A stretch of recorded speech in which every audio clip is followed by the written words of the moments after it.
وين صرنا نروح؟ الدنيا ما تنطابق، بس حتى الوقت مصباحي الوان. بس الجسم هو القلب ظل مملوك، القلب بنينه والحد باع شريان العراق الموصل وين يصير وما يعيش الجسد المفروض شريان.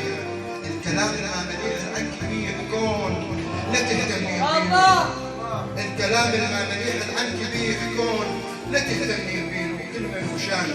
الموصل ام نبي الله يونس، منو اللي يتجرع يونس يبكيها؟